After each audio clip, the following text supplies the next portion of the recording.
They say that TV rots your brain, but it can do more than that. It can eat away at your soul. In my previous video, I discussed how it is that television makes us evil. And to summarize, television presents scenes that depict bullying, harassment, sexual misconduct, sabotage, other kinds of malicious behaviors. And it presents it as not only being perfectly normal and acceptable, but as an object of amusement through a series of subliminal messages. But today I'm going to be talking about how it is that people deny that television has bad effects on them. So the first argument is, it's just fiction. Some people say, well, don't be so stupid. These are just fictional scenes. It's not like anybody is actually getting hurt. Nobody's actually being bullied. But what I say is, if you laugh at these scenes that depict bullying and harassment and other harmful behaviors, you are going to start laughing at it in real life, whether you realize it or not. Because you see, people are not as good at distinguishing between reality and fantasy as they think that they are. And so the harm that is being done is not so much being done to the characters who are fictional, but rather to your psyche. It can do things to your psyche that you do not realize. And if you deny the effect, it can only increase the effect. So once again, if you start laughing at fictional scenes that depict certain harmful behaviors, you will start to laugh at it in real life. Another thing I've heard is, I just want to be entertained. So in other words, the individual is just looking for entertainment, not any moral lesson. However, the mindset of I just want to be entertained can lead down a pretty bad road. Because certainly when you watch TV, you will be entertained. But television will have other effects on you besides just entertaining you. And once again, whether you realize it or not. Television may not even be intended to act as a moral compass, but it does act as a moral compass. It can tell you that right is wrong and wrong is right, thereby being a perverted moral compass. And so these unintended effects are the real danger. And so the mindset, I just want to be entertained, essentially what it does is it implicitly denies the side effects of the entertainment. I've also heard someone say, well, everything offends someone. If we removed everything that offended someone, there wouldn't be much of anything left. And what I say is that these people just don't seem to really know what good humor looks like. If everything really does offend someone, what that implies is that everything is at somebody's expense. And so if we get so used to seeing everything on TV being at somebody's expense, whether it be a fictional character or a real character, we can start to lose track of what real humor looks like that is not evil. And it can create the illusion that if we remove everything that offended someone, there would be nothing left. But really, there are plenty of kinds of humor that do not have to be at someone's expense.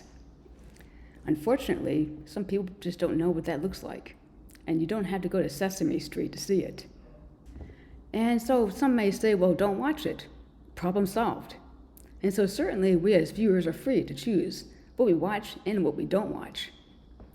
But there is a fine line between not watching something because it happens to not be your cup of tea versus not watching something because there is reason to believe that it is harmful to society. Now, I do believe in freedom of expression.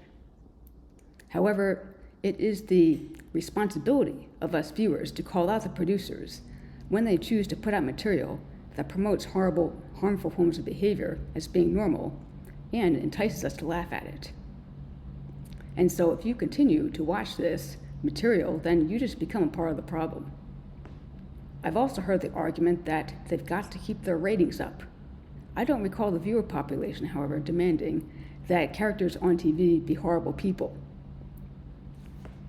I believe that it is the television producers that are the real ones, who are often bad people themselves, who choose to put up this kind of content that promotes these harmful behaviors as normal and entices us to laugh at them. And it is the viewers who are like a bunch of stupid little sheep that just decide to watch it and go along with it and don't know the difference.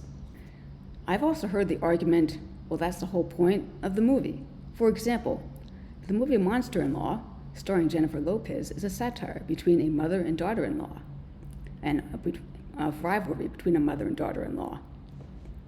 And so we watch and we laugh as we watch a human being intentionally terrorize another human being and make the other human being suffer. But what I say is, if the whole point of the movie is to watch the human being intentionally terrorize another human being and watch the suffering take place, then what I say is the movie just should not have been made. I've also heard some people say, well, we like to laugh at our suffering. And certainly, television likes to make a satire of everyday life annoyances, and there is nothing wrong with laughing at our suffering. But you see, there's a difference between laughing at suffering versus laughing at evil that is causing suffering. So if we see scenes that depict bullying, harassment, and sexual misconduct, including sexual harassment, we're not really laughing at suffering. We're laughing at evil causing suffering, and that's a different story. So, am I just a tight ass? Do I just have a big stick up my butt? Some people may like to say that because maybe I don't like to laugh at the same things that they laugh at. But perhaps they are the problem. I do have a sense of humor, don't get me wrong, but I know when to turn off. I know when there are just certain things that we're not really supposed to be laughing at.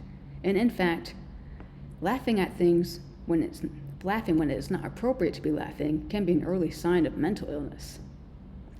Unfortunately, culture accepts laughing at so many different things that people just feel like they can laugh at certain malicious behaviors and feel like they're perfectly normal, okay people. So yes, drop a comment and tell me what you think.